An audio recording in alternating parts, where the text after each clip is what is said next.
This is Breakthroughs, a podcast from Northwestern University Feinberg School of Medicine. I'm Erin Spain, host of the show. Regenerative nanomedicine is being used to develop new therapies for devastating conditions such as severe spinal cord injuries.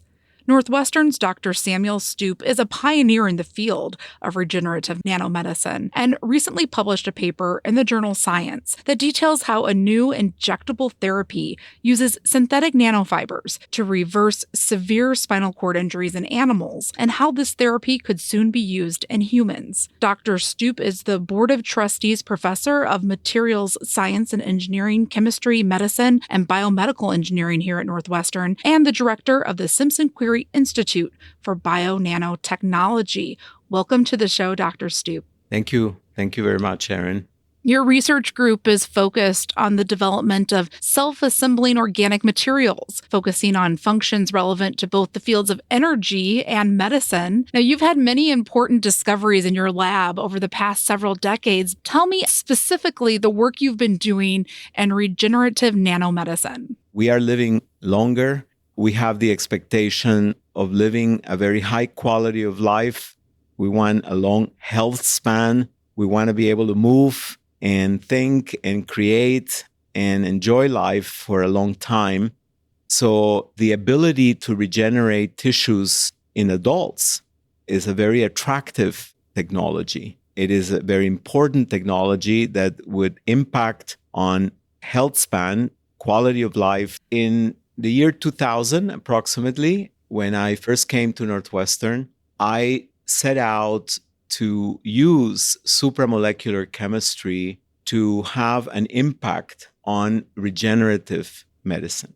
Supramolecular chemistry is an emerging part of chemistry that seeks to understand how molecules interact with each other. The genesis of this type of chemistry goes back to the 1980s.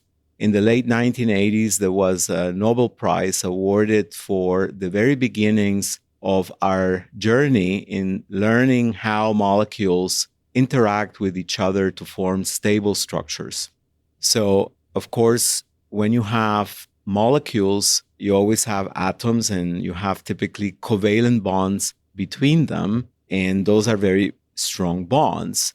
But in supramolecular chemistry, the intent is to understand the interaction among many molecules. And the bonds that they form to interact are much weaker than covalent bonds. So we call them secondary bonds in chemistry. And interestingly, they are tunable bonds, meaning that we can vary the strength of those bonds and therefore modify the nature of the structures that form when molecules interact. And my idea was that if we could figure out how we could design molecules with signals that would signal cells, then in the context of supramolecular chemistry, we could create ensembles of many molecules interacting with each other that present those signals to cells. So the idea was that possibly the collective behavior of thousands of molecules in an ensemble could have a huge impact on their ability to signal cells. Well, that leads us to the paper that we're here to talk about today. You've said this paper, just published in Science, is one of your most important papers.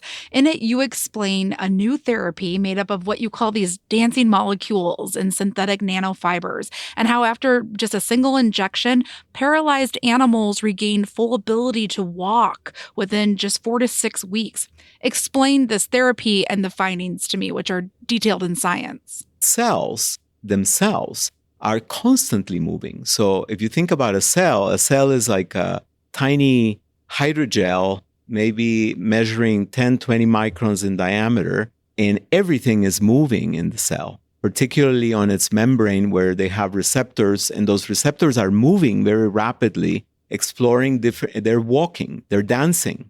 And the idea here was that if we could rationally think about the motions of the molecules that are signaling the cells, recognizing that the cells are also moving so much, that if we recognize that we need to match those motions we could be much more effective at signaling.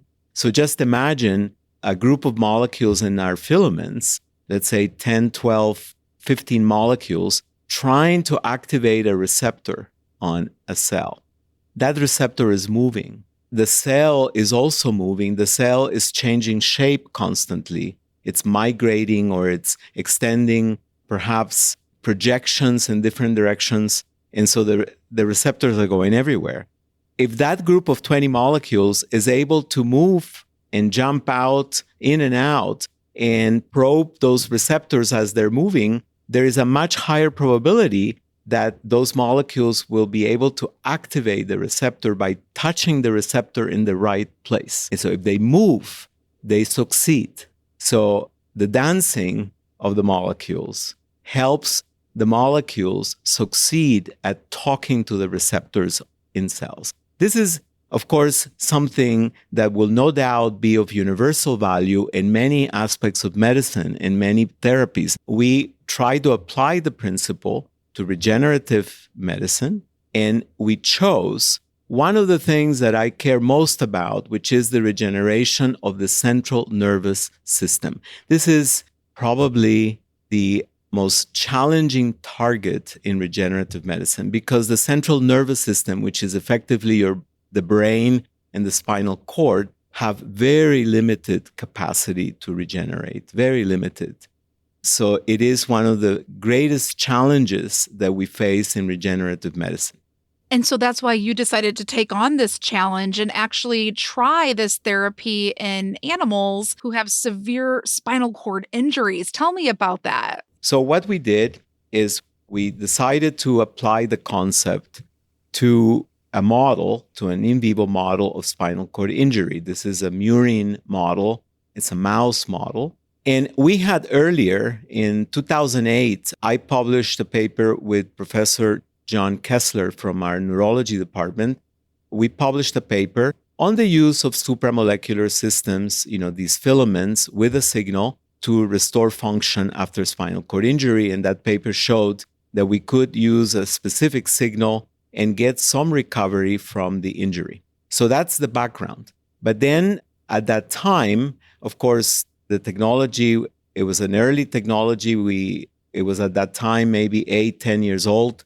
Now we know a lot more about the supramolecular chemistry of these filaments, and we were now prepared not only to explore this concept of the motion that I alluded to earlier, but also to explore the possibility of using more than one signal to restore function. So in this new paper, not only do we tune the motion, and we demonstrate that the motion is absolutely critical. So you keep the signals the same, the shape the same, everything the same, but you go in and chemically tune the motion, and you get remarkable differences in the outcome after spinal cord injury. So this is indeed very, very exciting. And we, would like the scientific community to appreciate the value that it could have for many other biomedical therapies. There's 5 key ways that this therapy triggers cells to repair and regenerate and drastically improve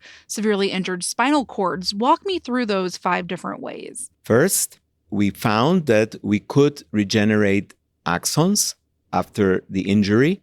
So we localized the injury. The injury is also a very important difference this time, is that the injury is a severe spinal cord injury, not a mild injury. So that's an important point. Secondly, we observed that we could get enhanced vascular growth. So we saw the new blood vessels growing. Very excitingly, very interestingly, we also saw that we could myelinate the axons. So myelin, which is a sort of a coating, you can think of it as a coating around axons, that is very important in the ability of neurons to transmit their signals through electrical phenomena. And you can think of it as an insulating membrane around the axons, which you could think of as electrical cables. And so you have this insulation.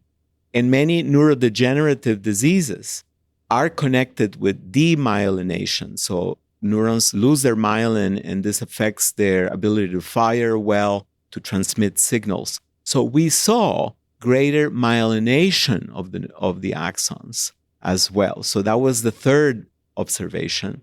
The fourth observation was that we diminished the gliosis that forms after spinal cord injury. We saw something similar in the 2008 paper, and this time we again saw that the glial scar that forms after spinal cord injury is diminished. I mean, we reduced the size of the scar. Now, the importance of reducing the scar is that then if that scar is not there, think of the scar as a physical barrier so that even though the axons might be still alive and could regenerate to reestablish the proper connections with muscles and the brain, they can't because they face this physical barrier, which is the scar. So we saw a diminished level of scarring.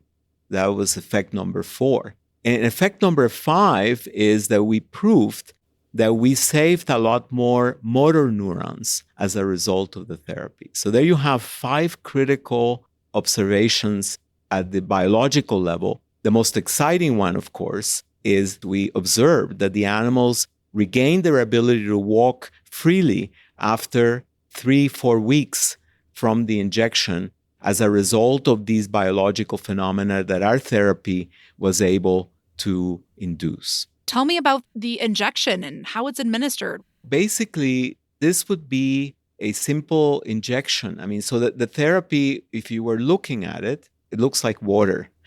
So you would see a bottle and you think it's water, what's in there. But of course, the filaments, the nanofilaments are in that water. And as soon as they touch living tissue, this solution, this based on water, mostly water, turns into a hydrogel. It just gels and stays right there where you inject it. So, and now the questions are going to be exactly where we're going to put it, if we're going to put it through a covering that the spinal cord has called the dura. Are we going to inject into the cord itself? I mean, there's some open questions, and we will no doubt have to engage our neurosurgeons in giving us ideas on how would be best to administer it. But it's essentially an injection of a liquid that then turns into a network of filaments. And those filaments actually mimic, interestingly, the architecture of filaments that naturally exist in the spinal cord. I'm curious, when it came time to do those experiments, how did that work? How soon after the injury were they given the injection? In this particular paper, we did it after 24 hours after the injury to attempt to simulate what a therapy might be like in humans, right? So you might have an injury, which come from an explosion, a sports injury, a car accident, etc., a gunshot wound, whatever it is. You may not be able to get help in a hospital right away. So we administer the therapy 24 hours after the injury. But of course, in future experiments, this is something that we will explore further and to make sure that the timing is optimized. You mentioned some of the ways that people develop spinal cord injuries. And according to the National Spinal Cord Injury Statistical Center, nearly 300,000 people are currently living with spinal cord injury in the U.S. And life can be very difficult for these people, just basic functions. And they may face multiple hospitalizations. And there's been no improvement in life expectancy since the 1980s. So how big of an impact could this therapy make on this group of people, their caregivers, the healthcare system? The way we envision it now, at least in the initial stages, is that it could be used as a therapy after trauma has occurred, first as a preventive therapy to avoid paralysis if possible, or at least to restore more functions after trauma has occurred. Moving forward, we will focus on the chronic injury, that is, to see if we can impact on patients that already have spinal cord injury. And then through some procedure in a slightly different form of our materials and nanostructures, we could then have impact on those patients that are already paralyzed and have very substantial reduction in their normal functions relative to the population at large. This not only would impact patients greatly, but it would also impact on the burden on caregivers, right, on families, and not to mention the economic burden that spinal cord injuries and our government have to face to take care of those patients. So we want to reduce the economic burden. We want to, most importantly, raise the quality of life for those that unfortunately have experienced a traumatic injury and give them a better life and in a longer health span, which is something that hasn't changed, as you mentioned earlier. You want to see this therapy move into human trials soon. Absolutely. What needs to happen to make this a reality? We are headed for the FDA. We are determined to do this. Northwestern has been extremely supportive in this process. IMVO, which is the organization that looks at technology transfer, that concerns itself with technology transfer at the university, has been extremely useful. So from IMVO, we have been able to access consulting and funding to accelerate the process of translation. And so we are right now getting ready for that. We are already planning the experiments. We're planning the tests that are going to be important in gaining FDA approval for a clinical trial in humans. And we are going to try to go through this journey as fast as we can. And we hope that the FDA will be open because this is a new type of therapy. It is first of all, a supramolecular therapy, a therapy that operates with an ensemble of molecules, not with individual molecules. As you know, in the pharmacological world, all therapies are based, most of them, on small molecules, small organic, strange-looking organic molecules that chemists make and screen so they can inhibit an enzyme or activate a receptor or inhibit a receptor. But here, the therapy is an ensemble of molecules. It's 1,000 molecules working together, right? And they all have signals that are basically trying to signal receptors in cells.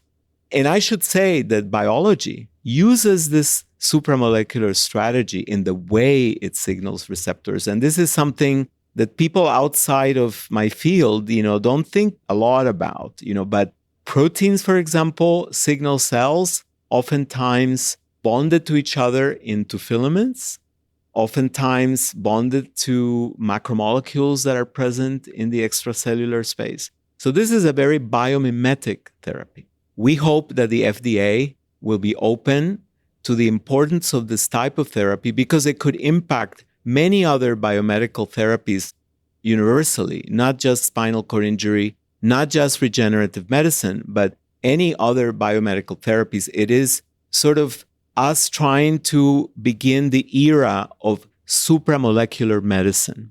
And this is going to be very exciting to see how it plays out, how it develops, how the regulatory agencies are going to approach it. For anyone who is listening, anyone who is a biomedical scientist, any young students listening, any patients or family members, what is the one thing that you want them to take away from this research that's just been published? This paper should give hope to a lot of people that are afflicted with degeneration or trauma and require the restoration of function through regenerative processes, should give them hope. But the other message that I would like to make clear is for people to recognize the importance of basic science research. We designed the paper so that it would show that we can use fundamental basic science to tackle a critical human problem. I mean, the paper has that combination. And this is why I'm so excited about the paper. And I think it's a very important message of how basic science is so critical in all of our medical advances. Well, thank you so much, Dr. Samuel Stupp, for joining me today, sharing details of this paper. We're excited to see what happens next. Thank you, Erin. Thanks for having me. And I enjoyed the conversation with you very much.